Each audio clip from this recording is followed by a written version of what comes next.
মুভির শুরুতে আমরা জিংহাওকে দেখতে পাই। সে তার 6 বছর বয়সী বোনের সাথে থাকতো। তার মা মারা গিয়েছিল এবং তার বাবা তাদের ছেড়ে অন্য জায়গায় চলে গিয়েছিল, আর এর জন্যই জিংহাও তার বোনের খেয়াল রাখত। সেই সাথে তার ভরণ পোষণের সকল দায়িত্ব তার উপর ছিল।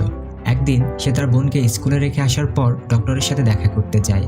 সেখানে আমরা জানতে পারি জিংহাওয়ের বোনের হার্টে কোনো প্রবলেম হয়েছে, আর এই একই অসুখ তার মারও ছিল, আর এই কারণেই সে মারা গিয়েছিল। আর সঠিক সময়ে জিংহাওয়ের বোনেরও যদি অপারেশন না করা হয় তাহলে সেও মারা যাবে। ডক্টর জিংহাওয়ের কাছে অপারেশনের জন্য অনেক টাকা চায়, কিন্তু জিংহাও তো একটি ছোট দোকানে মোবাইল রিপেয়ারিংয়ের কাজ করত। তার সেখান থেকে এত টাকাও আসে না যা দিয়ে সে তার বোনকে পেট ভরিয়ে খাওয়াতে পারে, অর্থাৎ তার চিকিৎসা তো অনেক দূরের বিষয়। এখন এক রাতে হঠাৎই জিংহাওয়ের এক বন্ধু তাকে কল করে এবং তার সাথে দেখা করার কথা বলে। তার বন্ধু একটি ওয়্যার হাউসে কাজ করত। জিংহাওয়ের বন্ধু তাকে কিছু বক্সের পাহাড় দেখায়, আর এই বক্সগুলোর মধ্যে সেকেন্ড হ্যান্ড ফোন ছিল। এই ওয়্যার হাউসে একজন লোক ছিল, আর ওই লোকটির কোনো এক কারণে জেল হয়ে গেছিল।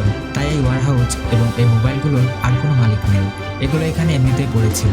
জিংহাওয়ের বন্ধু তাকে মোবাইলগুলো নিয়ে যেতে বলে এবং বলে যে মোবাইলগুলোকে ঠিক করে সে যেন সব মোবাইলগুলোকে বিক্রি করে দেয়, আর এ থেকে যে টাকা ইনকাম হবে তার পুরোটাই জিংহাও রেখে দিতে পারে। তবে এর বদলে তাকে আগে থেকে 1 লক্ষ ইউয়ান দিতে হবে।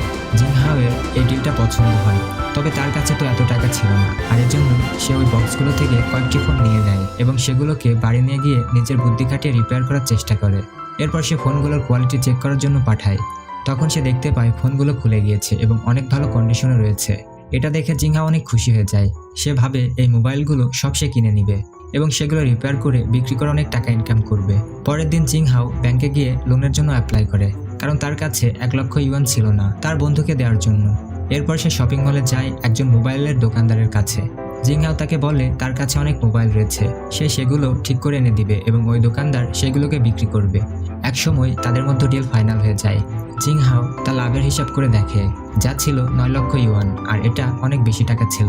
এতে তার বোনের অপারেশনও হয়ে যাবে এবং সেই সাথে তার একটি দোকানও হয়ে যাবে। এভাবেই 2 সপ্তাহ কেটে যায়। এরপর হঠাৎই গভর্নমেন্ট একটি নতুন নিয়ম জারি করে, যেখানে সবাইকে জানানো হয় যে কোনো ধরনের সেকেন্ড হ্যান্ড ফোন আর বেচা কেনা করা হবে না। যদি কেউ বিক্রি করতে গিয়ে ধরা পড়ে তাহলে তার জেল হবে এবং সেই সাথে দোকানও সিল করে দেওয়া হবে। এখন জিংহাও ওই শপ ওনারের কাছে যায় দেখা করার জন্য, যার সাথে তার ডিল হয়েছিল। এই দোকানদার এখন আর জিংহাওয়ের থেকে ফোনগুলো নিবে না বলে জানিয়ে দিয়েছিল। জিংহাও মন খারাপ করে বাড়ি ফেরে, কারণ সে যে ফোনগুলো কিনেছিল সেগুলো আর কেউই এখন কিনবে না, যে কারণে এগুলোর এখন আর কোনো মূল্য ছিল না। জিংহাও শুধু ফোনগুলোর মাঝে 8 থেকে 10টা ফোন বিক্রি করতে পেরেছিল। আর কোনো উপায় না দেখে সে পরের দিন একটি বড় কোম্পানিতে যায়, যার নাম হলো শাইনিং ইলেকট্রনিক্স, কারণ এটা ওই কোম্পানি ছিল যাদের ফোনগুলোকে জিংহাও ঠিক করে বিক্রি করেছিল। তার কাছে যতগুলো ফোন ছিল সবই ছিল শাইনিং ইলেকট্রনিক্সের ফোন। জিংহাও সেখানকার ম্যানেজারের সাথে দেখা করে এবং ওইসব ফোনগুলোর ব্যাপারে তাকে জানায়। সে ম্যানেজারকে একটি আইডিয়া বলে যে তার ফোনগুলোর পার্টস আলাদা আলাদাভাবে বের করে সেগুলো বাইরের দেশে সেল করতে পারবে। যদিও তারা চায়নাতে এসব বিক্রি করতে পারবে না, তবে অন্য দেশে তারা এসব জিনিসের জন্য অনেক দাম পাবে। এইসব কথা শুনে ম্যানেজার তাকে জানায় যে জিংহাও যে ফোনগুলো কিনেছে সেগুলো অনেক পুরনো, তাই যদি সেগুলোকে কোম্পানিতে আনে তাহলে সেগুলো পার্টস কোয়ালিটি চেকের সময় পাস করতে পারবে না। তবে জিংহাও এখানে তাকে অনেক অনুরোধ করে এবং একটি সুযোগ চায়। এতে করে ম্যানেজারটি তার কথায় রাজি হয়ে যায় এবং জিংহাওকে একটি ফোনের পার্টস খুলে আনতে বলে কোয়ালিটি চেকের জন্য। যদিও সে জানতো জিংহাও ফেল করে যাবে, কিন্তু তবুও সে জিংহাওয়ের মন রাখার জন্য মোবাইলটা আনতে বলে। আর এরপর জিংহাও সেটাই করে। সে অনেক কষ্ট করে মোবাইলের পার্টসগুলোকে আলাদা করে এবং সেগুলোকে প্যাকিং করে ফ্যাক্টরিতে নিয়ে যায়। সেখানে সেগুলোকে চেক করানো হয় এবং সেগুলো কোয়ালিটি চেকে পাসও করে যায়, তাও আবার ভালো কন্ডিশনে। জিংহাও এতে অনেক খুশি হয়ে যায় এবং রিপোর্টসগুলো নিয়ে সে ম্যানেজারের কাছে যায়। ম্যানেজার যখনই শুনতে পায় জিংহাওয়ের জিনিসগুলো কোয়ালিটি চেকে পাস করেছে, তখন সে তার কথা বদলে নেয় এবং সে বলে যে জিংহাওকে এমন কোনো কথাই বলেনি যে তারা তার মোবাইলের পার্টসগুলোকে নিবে। ম্যানেজারের এরকম ব্যবহার দেখে জিংহাওয়ের তার উপর অনেক রাগ হতে থাকে, কিন্তু তার করার মতো কিছুই ছিল না। জিংহাও বুঝতে পারে না যে তার এখন কি করা উচিত।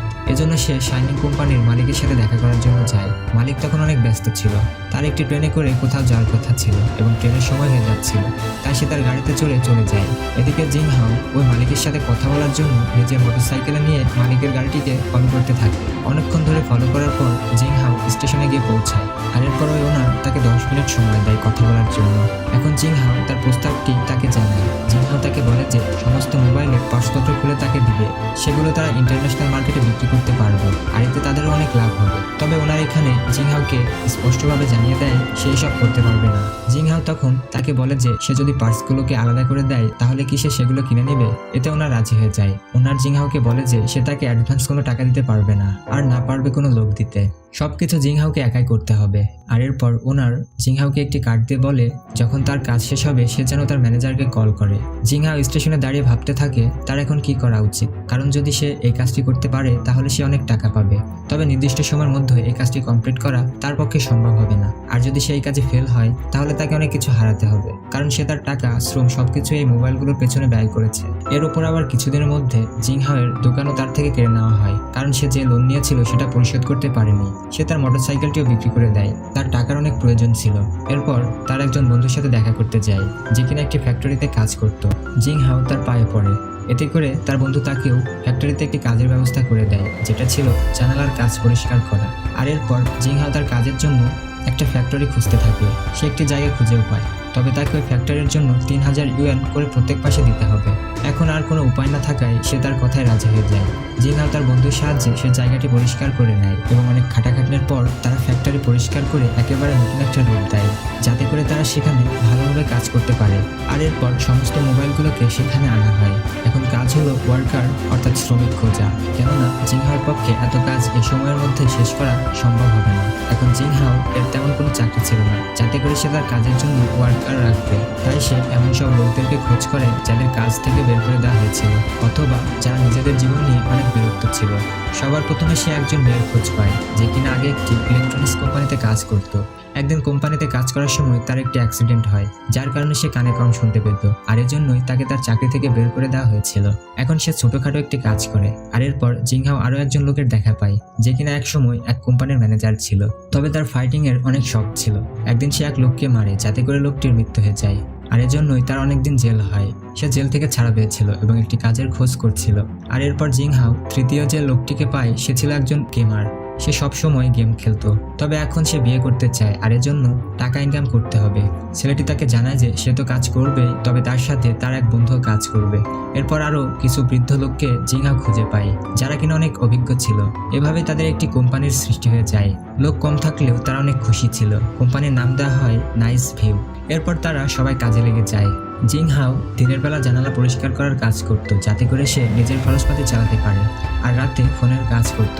জিংহাওয়ের বোনের শরীর দিন দিন আরো বেশি খারাপ হয়ে পড়ছিল, আর এর জন্য জিংহাওকে তার বোনের খেয়ালও রাখতে হতো। এভাবে কিছুদিন পেরিয়ে যায়। গেমারটি তার জন্য একটি মেয়েকে পছন্দ করে নেয় এবং তাকে বিয়ে করে নেয়। সবাই তার বিয়েতে এসেছিল, এখানে সবাই এনজয় করে। জিংহাও বিয়ের অনুষ্ঠান থেকে যখন বাড়িতে যায় তখন সে দেখতে পায় বাড়ির মালিক তার দরজায় তালা লাগিয়ে দিয়েছে এবং নোটিশ দিয়ে গিয়েছে যে বাড়ি ভাড়া না দেওয়া পর্যন্ত তাদের বাড়ির তালা আর খোলা হবে না, কেননা জিংহাও গত 3 মাস হলো তার বাড়ির কোনো ভাড়া দিতে পারেনি। এখন রাত হয়ে গিয়েছিল। জিংহাও অনেক চিন্তায় পড়ে যায়। সে ভাবে এখন তার বোনকে কোথায় নিয়ে যাবে। এরপর সে তার বোনকে নিয়ে ফ্যাক্টরিতে চলে যায়, আর সেখানে বিভিন্ন বক্সকে জোড়া লাগিয়ে বিছানা তৈরি করে দেয় যাতে করে তার বোন আরাম করে সেখানে ঘুমাতে পারে। এখানে জিংহাওয়ের এটা ভেবে অনেক খারাপ লাগে যে তার বোনকে এরকম একটা স্থানে এনে রেখেছে। এটা জানার পরেও যে তার শরীর অনেক খারাপ, তবে তার কাছে তো আর কোনো উপায় নাই। সে অনেক কান্না করে, তবে কাজ করা ছেড়ে দেয় না, কারণ তাকে তার বোনের চিকিৎসা করাতে হবে। এভাবে বেশ কিছুদিন চলে যায়। একদিন ফ্যাক্টরির ওনার তাকে বলে যে সে 2 মাস হলো তার ফ্যাক্টরির ভাড়া দেয় না, তো সে যদি 7 দিনের মধ্যে তা না দেয় তাহলে ওনার তাকে ফ্যাক্টরি থেকে বের করে দিবে। জিংহাও তার থেকে কিছু সময় চায় এবং তাকে বলে সে তার সব টাকা পরিশোধ করে দিবে, কিন্তু ফ্যাক্টরির ওনার তার একটা কথাও শোনে না, কারণ সে তো আর জানতো না যে জিংহাও কি নিয়ে কাজ করছে। সব দিক থেকে রাস্তা বন্ধ হয়ে যাওয়ার পর জিংহাও শাইনিং ইলেকট্রনিক্সের ওই ম্যানেজারের কাছে যায়। সে তার কাছে 1 লক্ষ ইউয়ান চায়, তবে ম্যানেজার এতে না করে দেয় এবং বলে তাদের মালিকের সাথে জিংহাওয়ের একটি ডিল হয়েছিল এবং এই ডিলে বলা হয়েছিল জিংহাওকে কোনোভাবে কোনো সহায়তা করা হবে না, যা করবে জিংহাও নিজেই করবে। জিংহাও বুঝতে পারে না যে তার কি করা উচিত। তার মায়ের কাছে করা ওয়াদার কথা মনে পড়ে যায়। জিংহাও তার মাকে বলেছিল যে সে তার বোনকে অনেক ভালোভাবে খেয়াল রাখবে। তো এরপর আমরা দেখি রাতে অনেক বৃষ্টি হতে থাকে, যার কারণে ফোনের উপর যে ছাউনি ছিল তা ভেঙে পড়ে। তখনই সেখানে ফ্যাক্টরির মালিক চলে আসে এবং সে বলে সে যদি 3 দিনের মধ্যে টাকা না দেয় তাহলে সে ওই ফ্যাক্টরি অন্য কাউকে দিয়ে দিবে। জিংহাও তার ওই ওয়ার্কার্সদের সাথে দেখা করে এবং তাদেরকে বলে আর মাত্র 2 সপ্তাহ রয়েছে তাদের কাজ শেষ করার জন্য।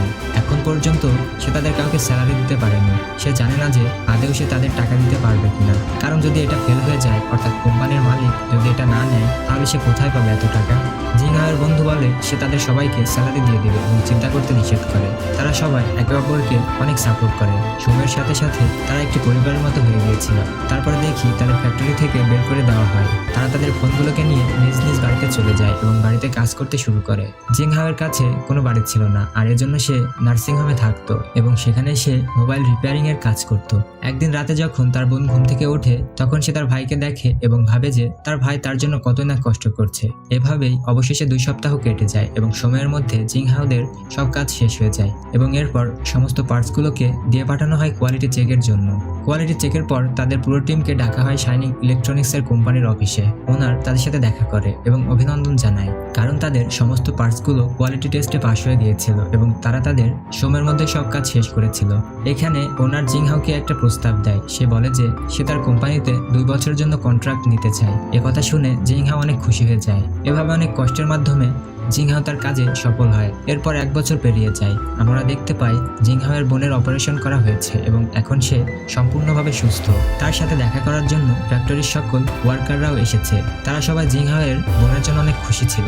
সেই সাথে তাদের সকলের জীবনও এখন অনেক সুন্দর হয়ে গিয়েছে। এরপর আমরা সরাসরি 6 বছর পরের দৃশ্য দেখতে পাই। এখানে আমরা দেখতে পাই সে এখন কোম্পানির মালিক। সে অনেক কম বয়সে নিজের ইচ্ছাশক্তি এবং দৃঢ় মনোবলের জন্য এই কোম্পানির সিইওতে পরিণত হয়েছে।